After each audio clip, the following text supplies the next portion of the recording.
George Balekji alongside Travis Thomas back with you live from the Fenway Park Centerfield Concourse. And we have two good friends of us and powerful testaments of what Dana Farber does. Chuck Stravin to my left, Kayla Stravin, his daughter, to our right. Chuck, we want to start with you.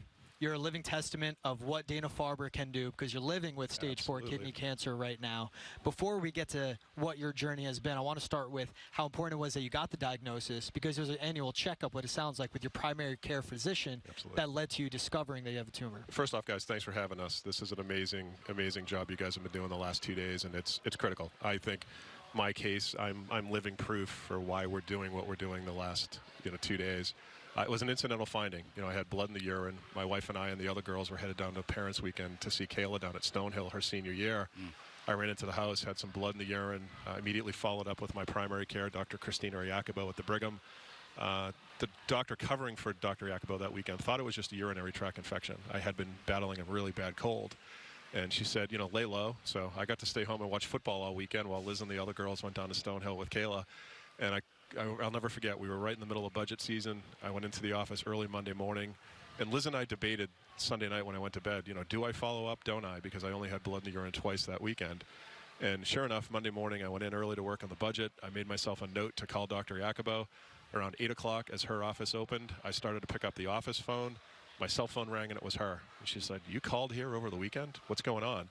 And I explained the symptoms, and I explained what we were finding and feeling. And sure enough, she had me come over, ran a battery of tests, and at 6 o'clock that night, she called and said, "Chuck, I have some worrisome news. We need to move really fast. You have a major tumor on your right kidney." And October 25th, a day that changed all of our lives, I'll never forget it. We moved really fast, had the kidney removed in December with a radical nephrectomy, a robotic surgery where they removed my kidney. I was back to work in 6 weeks and thinking I was cancer-free. And I was assigned Dr. Tony Sherreri as follow-up on the medical oncology side. Tony put me immediately into a trial post-op to see, if there were any floating cells within the system. Let's try to manage it. And we went about a year. We went about a year thinking that I was cancer-free. And unfortunately, in 2017, we saw multiple nodules in both lungs starting to move and starting to grow and develop. And in 2018, had a wedge resection of my upper left lung where we removed some of the lung. We went another 4 or 5 months thinking we got that, and it popped up again, and I'm battling a very aggressive form of renal cell that's now in both lungs, stage 4. But thanks to all of the great work and all the great research at the Dana Farber, I'm still standing here 7+ years in. And for those that know the history of renal cell used to be a death sentence. For guys like me, 10 years ago, you wouldn't make the 5-year mark. And we're approaching the 7th anniversary in October. And I put together a bucket list that night where when I was diagnosed that night, I get up at 2 o'clock in the morning, and Liz looks at me and she says, "What's going on?" And I said, I don't know what's going to happen, but I'm putting together a list of things that cancer is not going to get in the way of. Wow. And that's seeing, as the father of 4 daughters, 4 amazing daughters, that was seeing all 4 girls graduate from high school, that was seeing all 4 girls graduate from college, walking all 4 girls down the aisle, having grandkids, celebrating my 25th anniversary with Liz, celebrating our 30th anniversary, and 7 years in, all 4 high school graduations are down. Wow. 3 out of the 4 colleges are down. Megan goes into junior year at Holy Cross. Kayla and Jimmy got engaged on January 1st, so we're planning a wedding at the end of the year. And then ultimately grandchildren will come, hopefully grandsons. There you go. Liz and I celebrated our 25th anniversary in the middle of this, and our 30th is coming up. So it's all about those bucket list items. But none of that would be possible without the amazing work of all the folks at the Dana Farber. Living testament, no question. Living Kayla, proof. We hear your dad talk, and we're all moved by it. But you were moved in a specific way to pursue this as a career. Can you tell us that story? Yeah, so I am now an account manager working on the philanthropy communications team with Dana Farber. I started back in January, and I think a couple of things between my dad's journey and, through COVID, I think that really helped us to just reevaluate, what's important, what really matters, am I making a difference, and, some long hours at my previous role, and, at the end of the day, kind of realizing, is there more, is there something else I could be doing to really make a difference? And I was never going into the lab to find the next trial or the next cure, but I can do what I can through this role to really work with patients and lift them up and tell their stories and help bring in that funding that we know is so critical to make a difference and hopefully someday avoid a family of like ours going through what we've been going through the last 6 years. Kayla, thank you for what you're doing. A huge change in a career path, but also I can only imagine how proud that made you when she came to you and said, I want to go work at Dana Farber. I'll tell you, again, all 4 of our girls are amazing. As a girl dad, I've had so many, just fun moments as a dad. I know I drive them crazy, but when Kayla approached Liz and I last fall and said, hey, there's an opening at the Dana Farber. I think I want to go for it.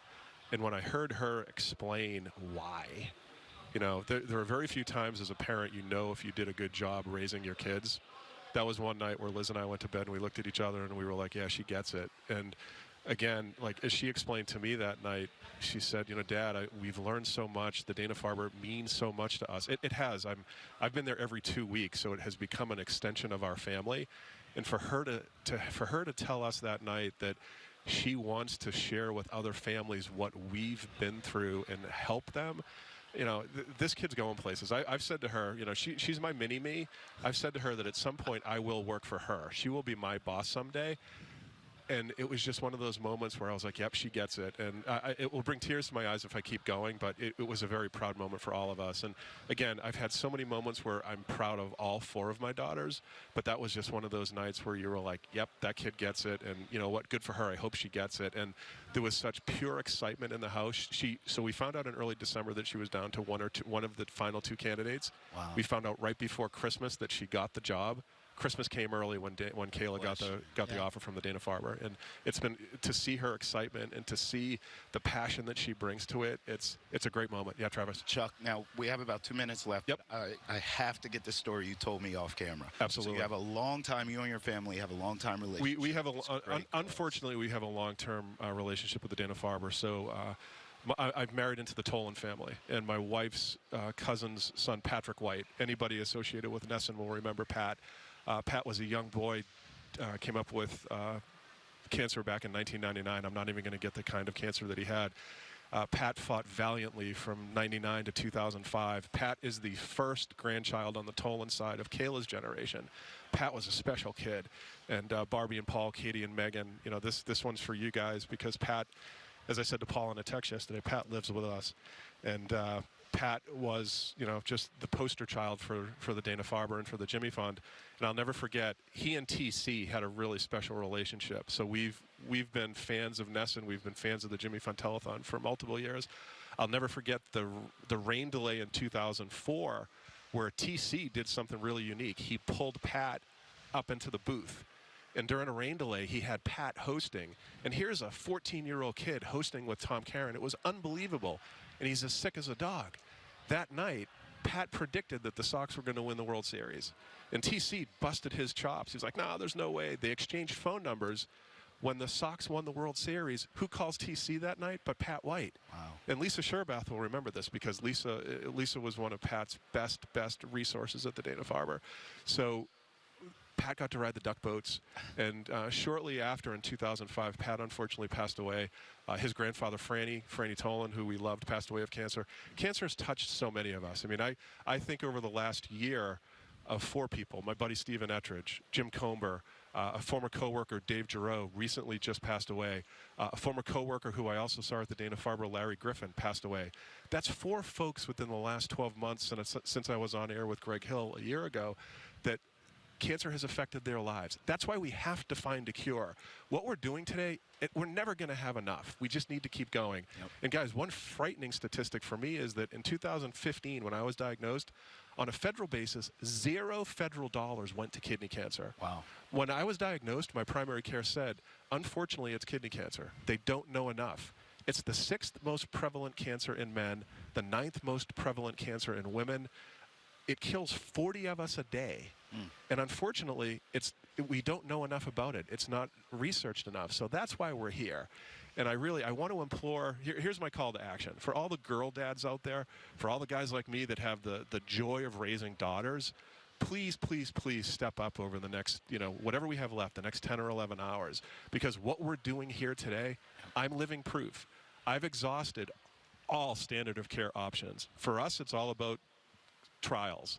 And in order for me to see the remaining college graduation, in order for me to see the remaining weddings and ultimately grandchildren coming into the family, it's all about research, because at some point this trial will run out and we'll be on to the next option.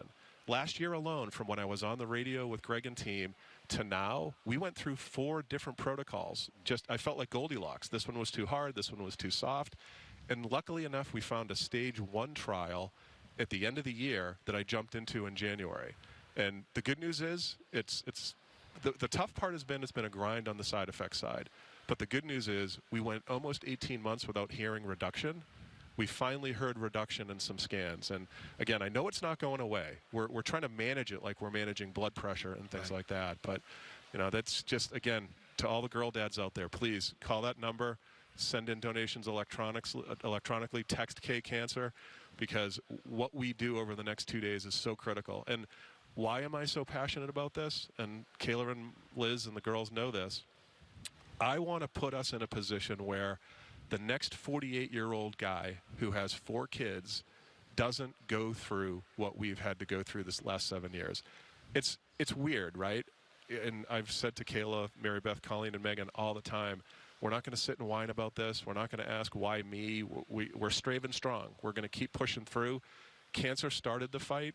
We're going to finish the fight, and let's just do what we can. So that's why I'm passionate on the advocacy side. And, you know, the bucket list hasn't stopped. I continue to add to that. Let it keep growing. I'm doing a lot of advocacy with KidCan.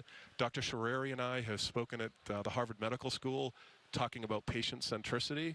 And, again, research will allow guys like me to hang around and drive kids like Kayla crazy for hopefully many, many, many more years. And, you know, it's cool. What she did to take the role at the Dana Farber, and then to follow that up a couple of weeks later with getting engaged. And, you know, she and Jimmy are planning a bang-up wedding for the end of the year. It's all stuff that we just keep adding to the bucket list. Well, Chuck, thank you so much for sharing George, thank story. you. Travis, man, thank you very much. Thank you, Kayla. Thank you for everything you're doing.